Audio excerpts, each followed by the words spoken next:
رکن شورا حاجی عبدالحبیب اتاری نے عالمی مدنی مرکز فیضان مدینہ باب المدینہ کراچی پاکستان میں مختلف کورسز کے اسلامی بھائیوں کو اپنے مدنی پھولوں سے نوازا۔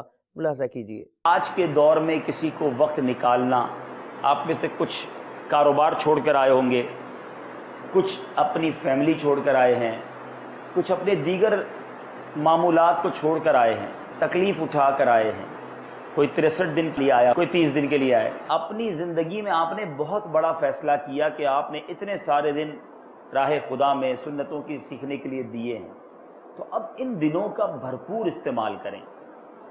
آپ میں سے کئی آپ کے گھر والے انتظار کر رہے ہوں گے، وہ سوچ رہے ہوں گے کہ ہمارا بھائی، ہمارا بیٹا جو ہے وہ فلاں کورس کرنے گئے ہیں، مگر یہاں سے واپسی کے بعد آپ کے اندر فرق کیا آیا، آپ نے کیا کیا سیکھا اور اس سیکھنے پر عمل کتنا شروع کیا، تو پھر ایسا نہ ہو کہ جو ہے وہ بیکار ہو جائے۔ حق باہو کہتے ہیں نا، علم پڑھیا پر ادب نہ سکھیا، کی لینا علم نو پڑھ کے ہو۔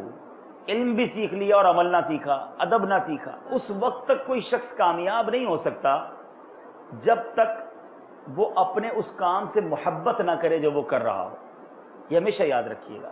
مثال کے طور پہ اگر آپ کو یہ کورس بوجھ محسوس ہو رہا ہے، آپ اسے برڈن محسوس کر رہے ہیں، یار آ تو گیا ہوں، پورا کرنا پڑے گا، ابو نے زبردستی بھیج دیا ہے، گھر والوں نے زبردستی بھیج دیا، اب کرنا ہی پڑے گا، وہ کوئی بڑا کام نہیں کر سکتا۔ جس کو شوق ہوتا ہے، جو خود کچھ کرنا چاہتا ہے، جو کام کرو نا اس سے محبت کرو، اس کو سعادت سمجھ کر کریں۔ تو اپنے اس کورس کو بھی آپ اپنے لیے بہت بڑی سعادت سمجھیں، بوجھ نہ سمجھیں۔ کچھ لوگ دن گن رہے ہوتے ہیں، ارے بھائی اب 4 دن باقی رہ گئے ہیں، 8 دن باقی رہ گئے ہیں، پھر جان چھوٹ جائے گی۔ تو جو جان چھوٹنے کے انتظار میں ہے وہ کیا سیکھے گا؟ ہم نے تو اپنی جان اٹکانی یہی ہے، ہم نے تو انشاءاللہ مدنی ماحول ہی میں جینا ہے، انشاءاللہ اسی میں مرنا ہے۔ یہ ہمارا ذہن ہونا چاہیے۔